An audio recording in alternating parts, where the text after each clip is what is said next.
as a society, like as individuals and as civil society, we've been purposefully being kept in the dark for so long on these things. Like the less transparency there is, the more opacity, the less we know, the more people have been able to act with total impunity. Absolutely, yes. I think people that don't want to address this problem would not want to see this in the light. This is Climate Curious, the podcast for people who are bored, scared, or confused by climate change. I'm Mariam Pasha, the director and curator at TEDx London and the co-host of this podcast, alongside the amazing Ben. Hi, I'm Ben Hurst, activist and advocate exploring what positive masculinities can look like, and self-confessed climate normie. Hi, Ben. Hello. I want to ask you a question about fossil fuels. Right. Is this another pop quiz? No, I can't deal with it. This is less of a pop quiz. Okay, all right, cool. Do you think that we have gotten to the point now in this podcast that we can unanimously agree that fossil fuels are bad? Yeah. I'm going to say yeah. Although for some reason I feel like that's controversial to say yeah, but I'm pretty sure that that's the correct answer, yeah. Yeah, I think that's the correct answer. Yeah.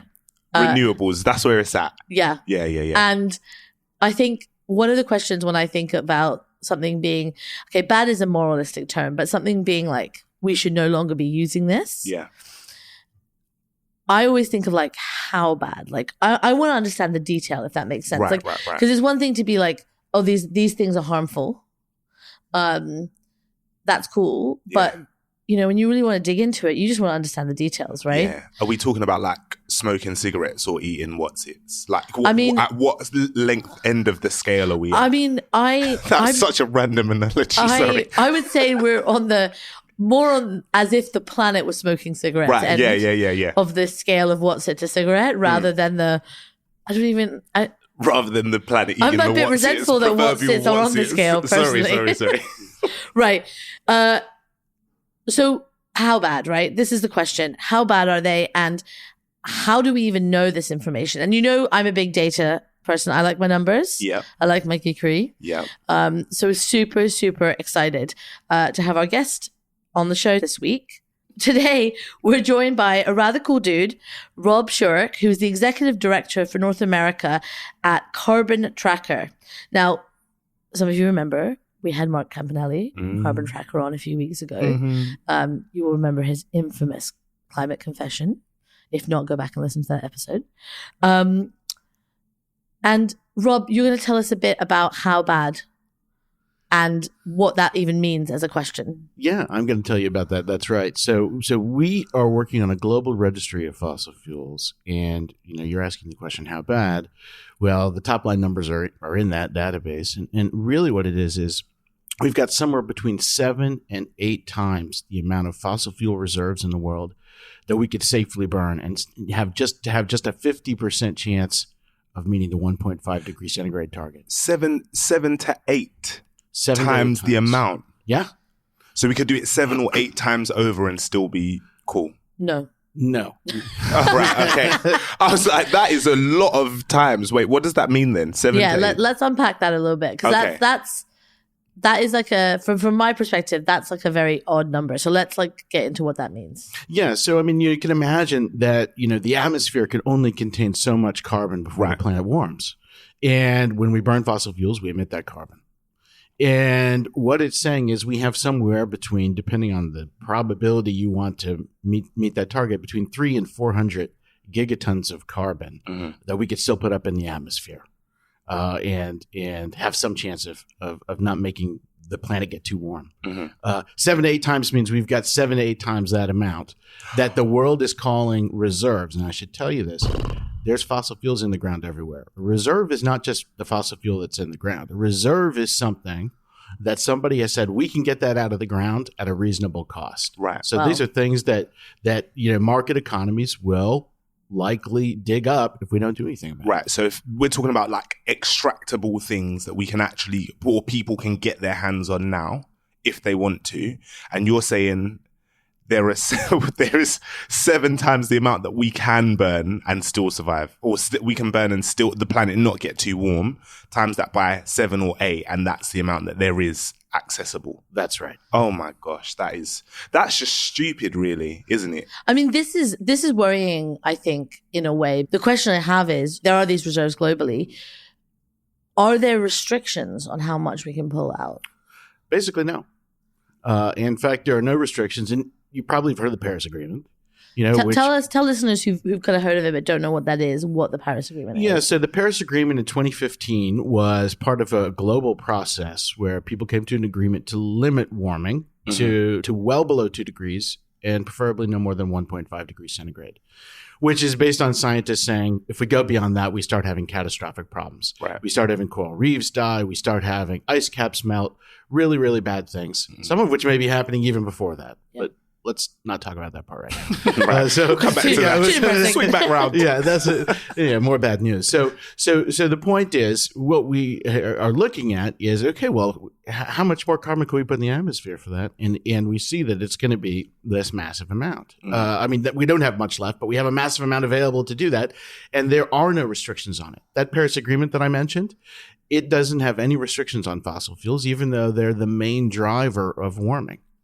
It talked about reducing demand. It talked about, alternative energies, but it didn't talk about the elephant in the room, which is fossil fuel use and consumption. And that starts with the countries that are producing it. So the registry is about identifying the kinds of fuels and their emissions that are embedded in the world's reserves.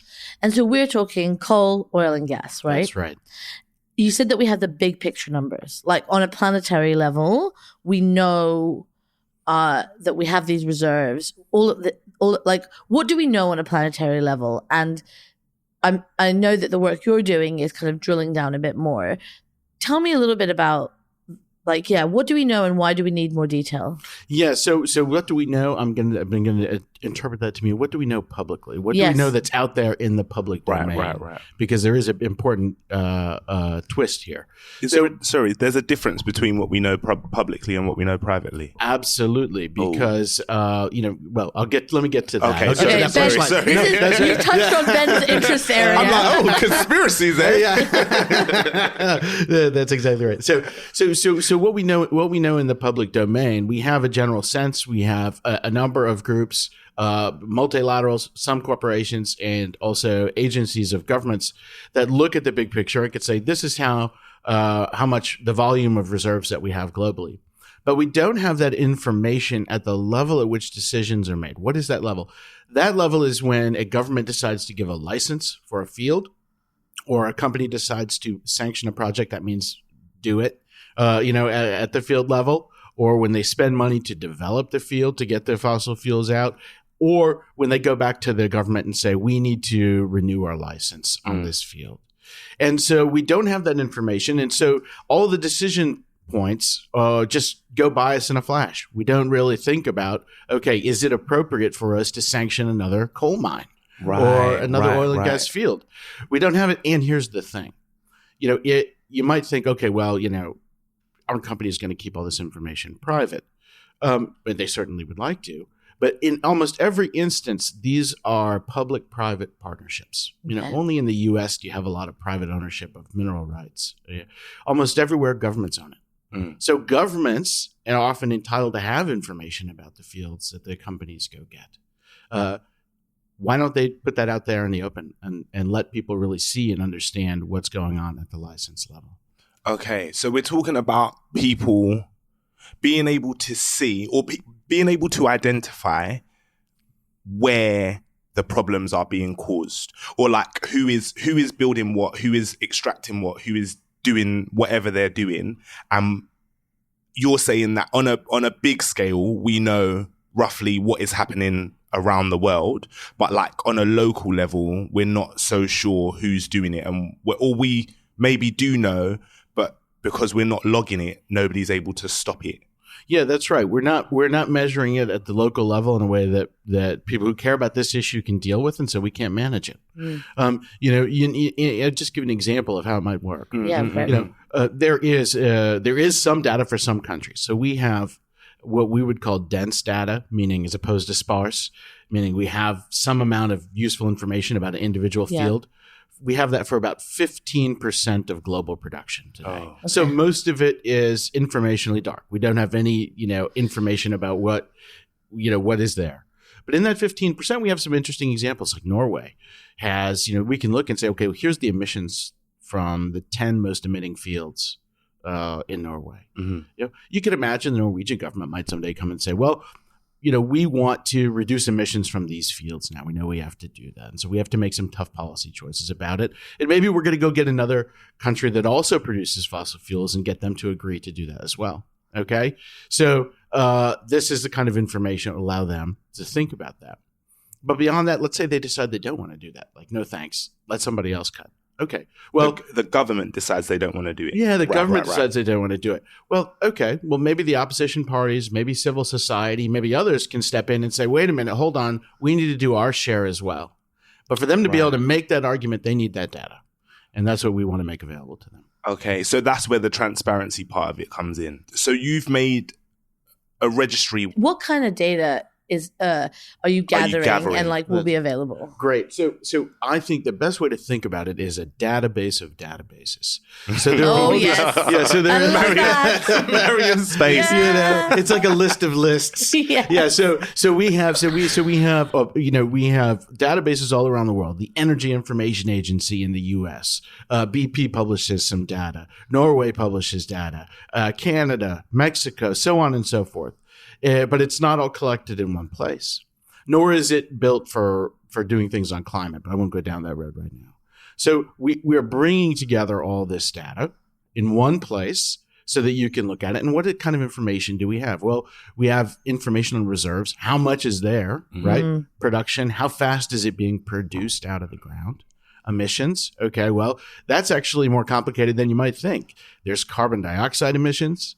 There's methane emissions if we're talking about natural gas. Yeah. There's different ways of converting methane to carbon dioxide that can change the number significantly. And our role isn't to make judgments about it. Our role is to put all that information out there and let people use tools and other things associated with the website to go make their own calculations. Like, I want to find the 10 dirtiest gas projects in Central Africa. Okay, well, we're going to give you the information and that's going to let you do that and build, a campaign or whatever it is you're doing on that. And will this database of databases, list of lists, love it. The list of all lists. Will it also include information on who's financing these projects? And because I feel like in terms of, you're mentioning using this as a way to hold governments to account and for civil society and opposition parties, part of, I guess we've been thinking a lot, Ben and I, about accountability. Will it also include some of that information around who is pushing these projects forward? Sure. So accountability and transparency often go hand in hand. Yeah. And because you need to understand what the facts are and you need to get to a common factual background to make decisions on things as well. So our hope is eventually governments will take some of this up and say, okay, we do have this issue. We want to actually collectively make a decision to reduce emissions. Will it eventually have information about lenders? One of the things that we want to do with the registry is make it dynamic. And what I mean by that is respond to user needs. Oh, interesting. So if there are people that say, look, what we need is information about what loans are going into these projects, that's something that absolutely we'd love to include in the database. The first thing that's next up in that vein is to put together who are the operators for the fields that we have. And so there's some great data out there. There's some jurisdictions where we have that information, some where we don't. And other databases like Open Corporates, for example, that lets you know not just is it, let's say, Exxon that runs this, but is it Exxon Mozambique or something like that, right? So you know exactly the corporate entity that is involved in the project. What I'm curious about is whether you think that it's also going to be interesting for governments within countries to use it. Yeah, I think that there are going to be lots of uses for that. I think we're going to also start working on things that aren't in the database now. And this is where I think it becomes really useful for some of these big countries is licenses. So we're talking about projects that have already been developed, but that's the tip of the iceberg. There are all these licenses that big governments still want to hand out. And those licenses, right, will stand in real contrast to, for example, the UK government's climate commitments. Yes. Right? You've got those climate commitments. You could see the reserves that they are likely to dig out already. And then there's the whole chain of licenses where new projects are coming on. Yeah, so I think Tessa Khan talked about this a little bit in the episode we did with her as well. And this is mind-boggling to me, the idea that, and I think this is why something like this is so important as a citizen and also as a member of civil society, right? Like, you have your government going out there making these public commitments, right. like, Bojo up there at COP doing his thing or whatever, Alok Sharma and all these people. And, trying to position the UK as a climate leader, which regardless of your politics, you're like, great, this is what we want, right? This is a good thing. And yet they're acting in contrast to that. They're allowing these licenses to go forward. They're green lighting projects. So I think it's a good accountability tool, right? Like you said, transparency and accountability going hand in hand. Like, I feel like that groups in the UK can be like, well, actually, we've got the numbers that show that that you're not living up to your commitments. Not honoring the commitment, yeah. And I think that's great, because I do think it's harder to like hold people to account or to really have a persuasive argument when you don't have the data to back it up. Yeah, I think it's absolutely critical. And you have to get people and that's part of the reason we want to use a lot of government sources. Yeah. Because what we want to do is take off the table the idea that someone could say, well, your numbers are all wrong. Right. Well, we want to say, well, our numbers are your numbers. I mean, that's awesome. And we've seen that work really well with software, right? Like this idea of being kind of open source in a way so that people can come in and use it, and then there's like a good feedback. Yeah. I wanted to ask a philosophical question. Yes. That's my favorite. As you do. Maybe it's not philosophical, but I want to kind of zoom out a bit and think about something you said earlier.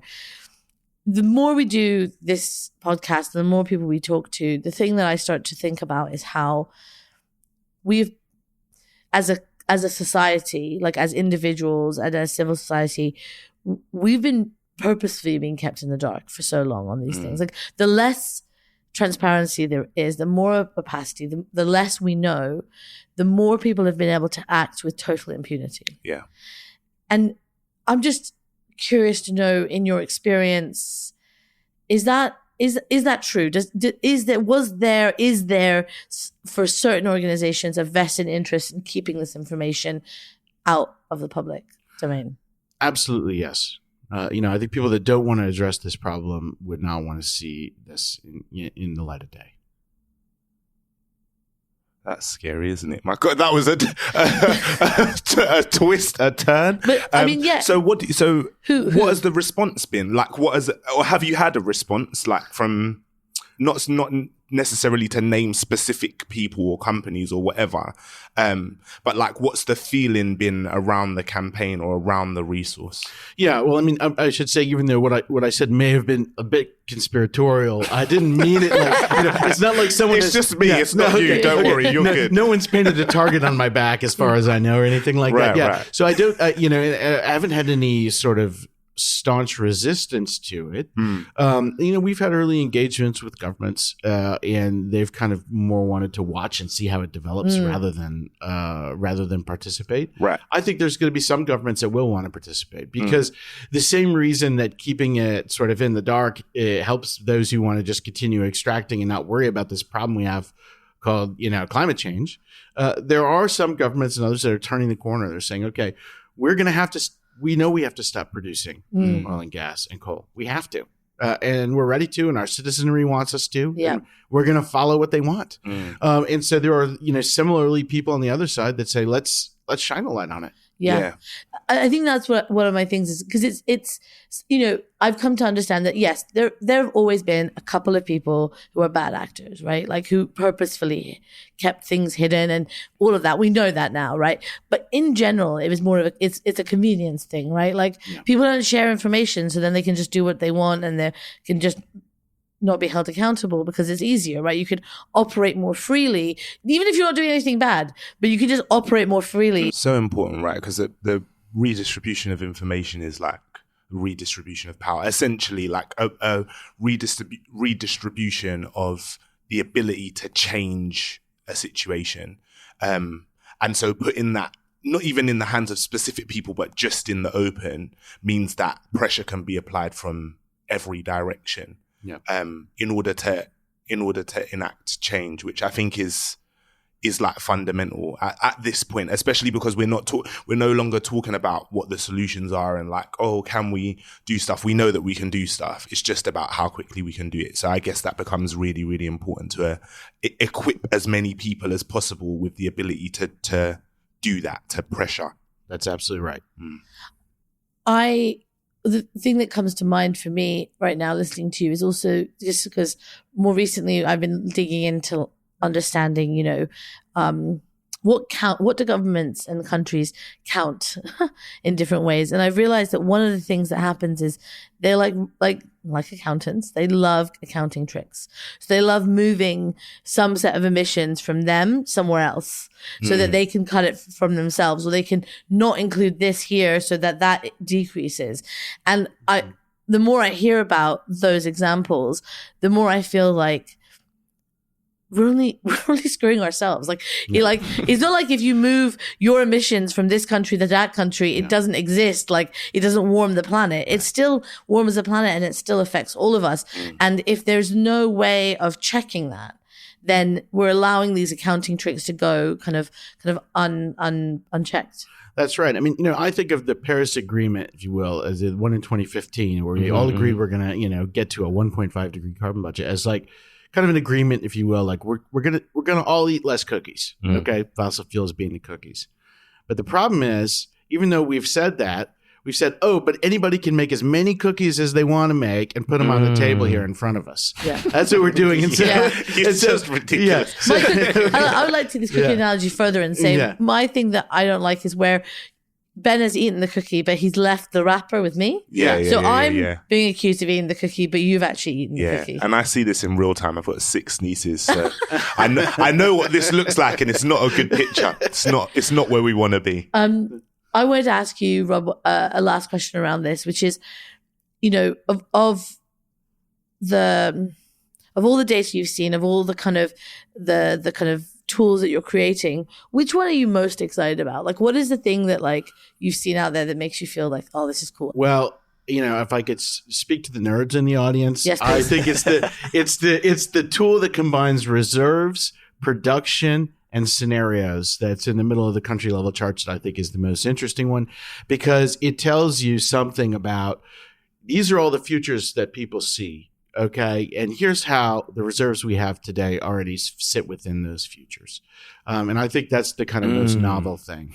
I love it. That's so good. I have this vision of like Clover, who's one of our guests and like co-conspirators on this podcast, and her like army of young climate activists on this site, just like pulling out this information and making placards and like holding people accountable. Yeah, it's going to make it so much easier for the hackers. Not sure that's go onto the database instead of trying to sift through the back doors of the internet. But I don't know what world you live in. Yeah, I know. Sorry, I've watched too much Mr. Robot. I'm living in a different space. But it is really cool. It is like really genuinely. I said to you before we started recording that I think this is one of like the most important things that I've heard about. Or everything's really important, but I think like.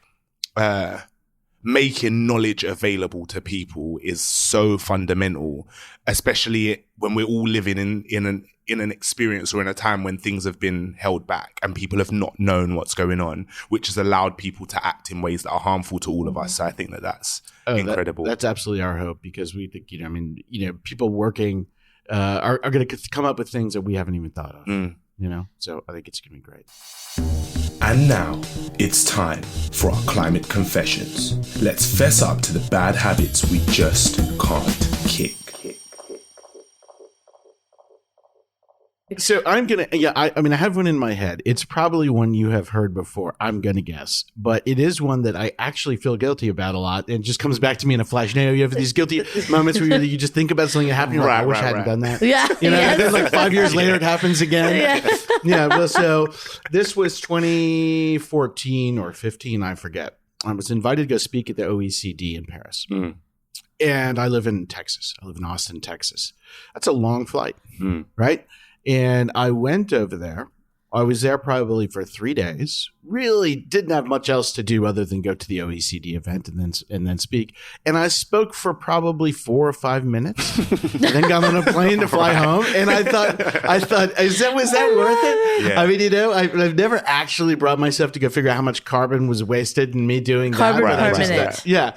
And the pandemic just made it worse because you're like, well, you can replace all this stuff with Zoom. Yeah. Or whatever. And I thought, you're like, I really didn't need to do that. Yeah, I think that there is something about us. We've all like reevaluated the way we think about our time. Like, it's one thing if you go and you've got a lot of things planned in and you're doing it. But yeah, pre-pandemic, I think people would just fly anywhere for like 5 minutes. I would. Yeah. Just go for it. Just you've known one of my climate confessions from season 1 was that I once took a flight only for the points. Yeah. That's irreparable damage has been done. I've literally killed something on the planet because of this. And like, exactly, I have those moments. That's my moment. That's my thing when I look back and I think, what was I thinking? Like, who would do that? Now I would never think about doing that. But yeah, so we appreciate your honesty there. Yeah, Rob. That's great. Thank you so much for sharing this with us. We love transparency and accountability, and we love data. So it's been really great to have you. Well, I've really enjoyed this podcast. So you got a new listener too. Thank you so much. And remember, stay curious. Thank you for joining us this week. We really hope you enjoyed this episode. If you did, please hit the follow button to make sure you get next week's release. We are now officially crowdsourcing Climate Confession, so please leave yours in the ratings and the review section, and we'll shout out for you next time. And shout out to our fabulous team behind the pod. This episode was produced by Josie Coulter. Comms written by Tess Lowry. Artwork designed by Rebecca Mingus. Curation by Mariam Pasha. Mixed and engineered by Ben Beheshti. Music also by Ben Beheshti. Presented by Ben Hurst and Mariam Pasha.